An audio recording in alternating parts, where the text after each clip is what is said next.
మీ business ఏదైనా మీ ఊర్లో promotion చేయాలంటే అది సుమన్ టీవీతోనే సాధ్యం. ఇప్పుడే సంప్రదించండి. సత్తెనపల్లి నియోజకవర్గం రెంటపల్ల గ్రామంలో ఆ గ్రామానికి ఉప సర్పంచ్గా పనిచేస్తున్నటువంటి నాగమల్లేశ్వరరావు జూన్ 9వ తారీఖున చనిపోవటం జరిగింది.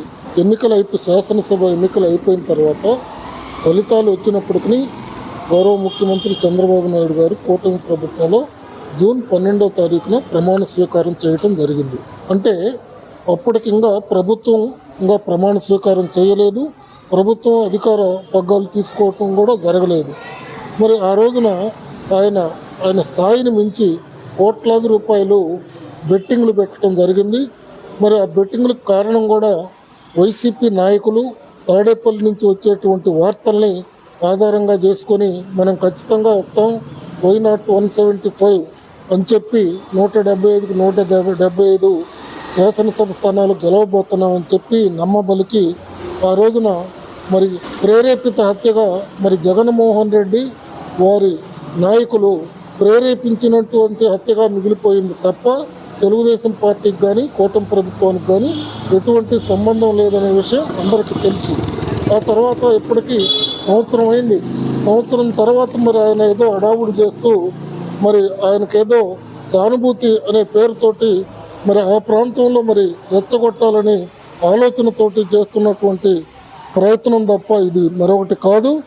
మరి ప్రజలంతా కూడా ఈ కూటమి ప్రభుత్వం చేస్తున్నటువంటి సంక్షేమ అభివృద్ధి కార్యక్రమాల పట్ల ఆకర్షితులై ప్రజలంతా ఏకపక్షంగా మరి కూటమి ప్రభుత్వానికి మద్దతు పలుకుతున్నారని గ్రహించినటువంటి మరి జగన్మోహన్ రెడ్డి కేవలం కొద్దిమంది వైసీపీ నాయకులు తప్ప మిగతా ప్రజలంతా కూడా ప్రభుత్వంతో సానుభూతిగా ఉన్నారని చెప్పి ఏ విధంగానైనా గొడవలు సృష్టించాలి, మరి అల్లర్లు మరి సృష్టించాలని ఆలోచనతోటి మొన్న పొదిల్లో కానీ మొన్న తెనాల్లో కానీ ఈరోజు రెంటపల్ల గ్రామంలో ఇలా ఒక ప్రాంతాన్ని ఎన్నుకొని ఆ ప్రాంతంలో ఉన్నటువంటి మరి అవసరాలని అవకాశంగా తీసుకొని అక్కడికెళ్ళి ప్రజల్లో గొడవలు సృష్టించడం తప్ప ఇది మరి ప్రజల కోసం కాదని చెప్పి ప్రజలంతా కూడా తెలుసుకుంటా ఉన్నారు.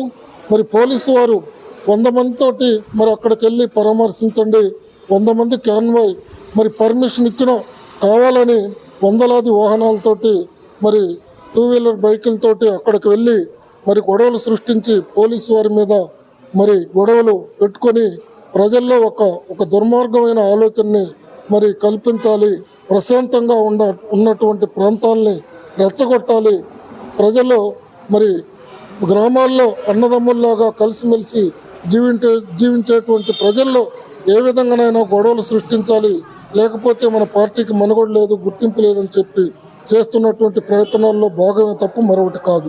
సార్, ఇప్పుడు జగన్ ఉన్నారు కదా, ఆయన బెట్టింగ్లకి కానివ్వండి, బెట్టింగ్ లో చనిపోయిన వాళ్ళ కుటుంబాన్ని పరామర్శించడానికి కానివ్వండి, డ్రగ్స్ లో ఎవరైతే కేసులు ఉన్నారో వాళ్ళని పరామర్శించడానికి కానీ వస్తున్నారు.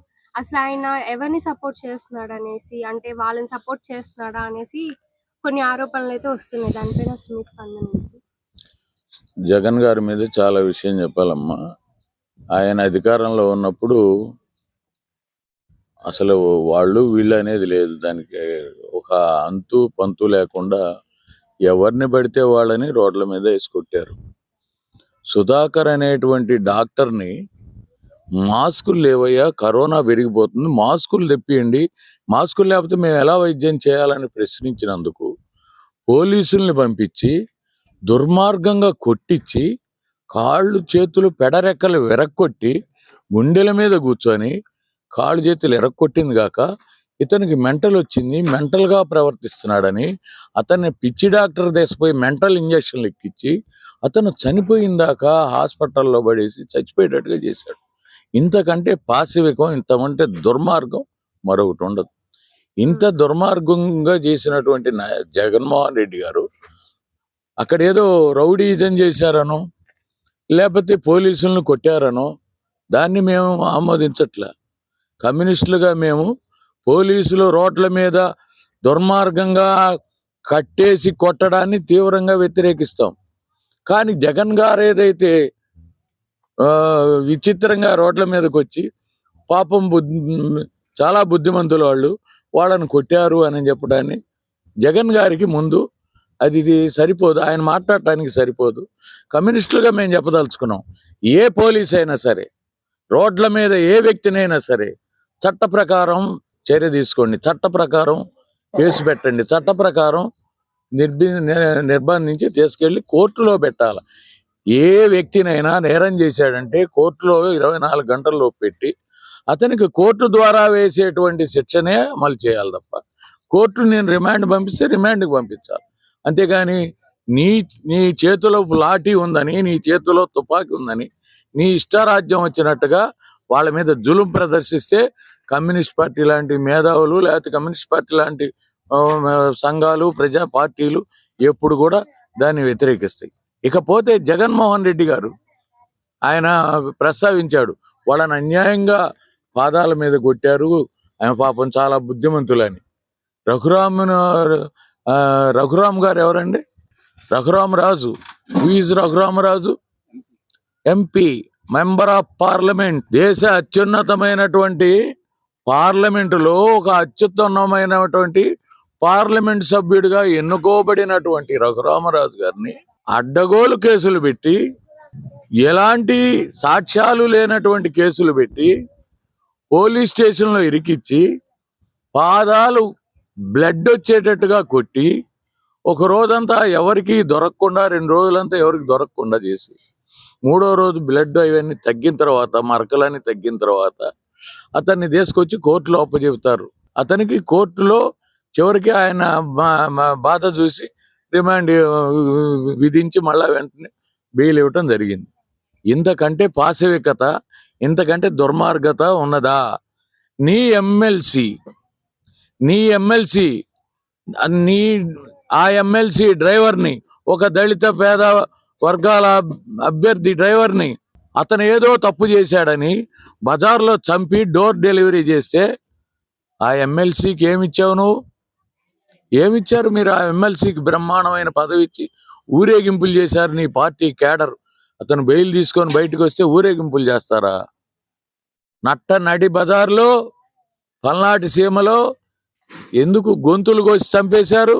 అన్నదమ్ములు ఇద్దరు జడ్పీటీసీ మెంబర్లుగా వేయటానికి వీలు లేదంటే వాళ్ళు జడ్పీటీసీ మెంబర్లుగా ఓటు హక్కు వినియోగించుకొని నిలబడటానికి పోటీ చేస్తే, పోటీ చేసిన వాళ్ళిద్దరినీ పొలంలో హత్య చేపిస్తారా? ఇన్ని హత్యలండి. ఇంతకంటే దారుణాలు మీరు ఎన్ని చేశారు? మీరు చేశారు కాబట్టి వాళ్ళు చేశారు, మేము ఆమోదించట్లేదు. తప్పు ఎవరు చేసినా తప్పు చేసినట్లే.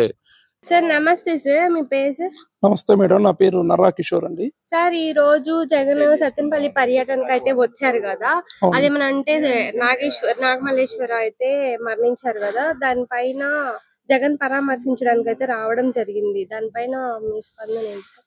ఈరోజు మాజీ ముఖ్యమంత్రి జగన్మోహన్ రెడ్డి గారు కుటుంబ కలహాల మధ్య జరిగిన విషయాన్ని అదేదో ప్రభుత్వ హత్యగా చిత్రీకరించి రోడ్ల మీదకి వచ్చి, రోడ్ల మీద ఒక సైకో గ్యాంగ్ను తయారు చేసి ఈరోజు ప్రభుత్వ ఆస్తిని కానీ ప్రజల ఆస్తిని కానీ నష్టం చేసుకుంటూ ఇక్కడ ప్రజల్ని ఇంకా ఓడిపోయి 11 సీట్లు వచ్చినా కూడా ఏమాత్రం అహంకారం తగ్గకుండా రాష్ట్రాన్ని ఏదో విధంగా నాశనం చేయాలి, ఈ రాష్ట్ర ఖ్యాతిని భ్రష్టు పట్టించాలన్న విధంగా ఈరోజు జగన్మోహన్ రెడ్డి పర్యటనలు చూస్తే ఉన్నాయి. మొన్న పొదిలి నియోజకవర్గానికి వచ్చినప్పుడు ఆడ ఎన్నో 100 కోట్ల పొగాకు ఆస్తి నష్టం కానివ్వండి, ఒక సైకో గ్యాంగ్ బ్యాచ్ అక్కడ మహిళలు దీక్ష చేస్తున్న మహిళల మీద రాళ్ళు దాడులు జరగటం కానీ, జగన్మోహన్ రెడ్డి పర్యటనలన్నీ చూస్తే కూడా ఈరోజు ప్రజల చేదరించుకునే పరిస్థితి. మొన్న తెనాలి కాన్స్టిట్యున్సీలో ఒక సైకో గ్యాంగ్, గతంలో వాళ్ళ మీద రౌడీ షీటర్లు ఉన్నాయి, అలాంటి గ్యాంగ్కి సపోర్ట్ చేయటం కానీ, ఈరోజు రెంటిచింతల పర్యటనలో నాగమల్లేశ్వర అనే వ్యక్తి గత ఎన్నికల్లో వైసీపీ ప్రభుత్వం గెలుస్తుందని జగన్మోహన్ రెడ్డి చెప్పిన మాటలిని సుమారు 3 కోట్ల రూపాయల పందెం కట్టి ఆ అప్పులు తీర్చలేక అప్పుల బాధతో చనిపోతే ఈరోజు వాళ్ళ కుటుంబ సభ్యులు కూడా చెప్తున్నారు, మా కుమారుడు చనిపోయింది కేవలం ప్రభుత్వమే అంటున్నారు కదా సార్, చనిపోవడం ప్రభుత్వమే అంటుంది, కేవలం జగన్మోహన్ రెడ్డి గారు వైసీపీ ప్రభుత్వమేనండి. ఆ వైసీపీ నాయకులు కూడా ఆ కుటుంబం మీద ఒత్తిడి తెచ్చి కావాలని ఈ ప్రభుత్వం మీద బురద జల్లుతుంది. కానీ ఇది కేవలం ప్రభుత్వ హత్య కాదు, ఎందుకంటే అతను చనిపోయింది జూలై 9వ తారీఖు, కానీ ఈ ప్రభుత్వం ఏర్పడింది జూన్ 12వ తారీఖు, అతను చనిపోయింది జూన్ 9వ తారీఖు. మరి ప్రభుత్వం అసలు ప్రభుత్వం ఏర్పడ ముందే చనిపోయిన హత్యని ప్రభుత్వ హత్య ఎలా అంటారు? ఈ జగన్మోహన్ రెడ్డికి ఈ ప్రభుత్వం చేస్తున్న మంచి పనులు నచ్చక ఏ విధంగా ఈ ప్రభుత్వం మీద బురద చల్లాలన్న విషయం, ఈ ప్రభుత్వం ఏ తప్పులు చేయట్లేదు కాబట్టి ఈ రకంగా ఎవరో చనిపోయిన విషయాలన్నీ కుటుంబాల మధ్య జరిగిన విషయాలు అవ్వచ్చు, గంజా బ్యాచ్ల మధ్య జరిగిన విషయాలు అవ్వచ్చు, లేకపోతే రౌడీ గ్యాంగుల మధ్య జరిగిన విషయాలు కావచ్చు, ఈ విధంగా తీసుకొని వచ్చి ఒక మాజీ ముఖ్యమంత్రి స్థాయి వ్యక్తి ఇలాంటి విషయాలకి స్పందించడం అనేది ఈరోజు అతను పూర్తిగా దిగదార్చుకుంటున్నారని కూడా ఈ సందర్భంగా తెలియజేస్తున్నాం. ఈ బెట్టింగ్ యాప్ల్లో చనిపోయిన ఇప్పుడు Y0 Y75 అని బెట్టింగ్లు వేసుకొని 2 కోట్లకి బెట్టింగ్లు వేసుకొని చనిపోయిన నువ్వు పరామర్శించేది ఏంది? ఏమన్నా ఒక రైతు కోసం వచ్చావా, ఒక విద్యార్థి కోసం వచ్చావా, ఒక ఆడబిడ్డ కోసం వచ్చావా? బెట్టింగ్ వేసిన వాళ్ళని నువ్వు సమర్థించుకుంటా, నువ్వు ప్రోత్సహించుకుంటా వచ్చి ఎప్పుడో ప్రమాణ స్వీకారం చేసిన వాళ్ళకి వాళ్ళే హత్య చేశారు అంటే ఎలా కుదిరిద్ది? ఇప్పుడు బెట్టింగ్ యాప్లకి గంజాయి వాళ్ళని పరామర్శించడానికి తప్ప ఇంకొక దానికి బయటికి ఏ రోజైనా ఈ 5 సంవత్సరాల్లో ఏ రోజైనా బయటకు వచ్చావా? ఒక ఆడబిడ్డ కోసం వచ్చావా, ఒక అత్యాచారం జరిగితే వచ్చావా, ఒక స్కూల్ పిల్లల కోసం వచ్చావా, కాలేజ్ ఏని కోసం రాలేదు. ఇప్పుడు 11 సీట్లు వచ్చి ఆయనకు మైండ్ పోయింది అంతే తప్ప, మైండ్ పోయి ఎవరు చనిపోయారా శవ రాజకీయం, ఎక్కడ శవం ఉంటే అక్కడ జగన్ ఉంటాడు ఖచ్చితంగా. శవ రాజకీయం చేయడానికి మాత్రమే జగన్ బయటకు వస్తాడు.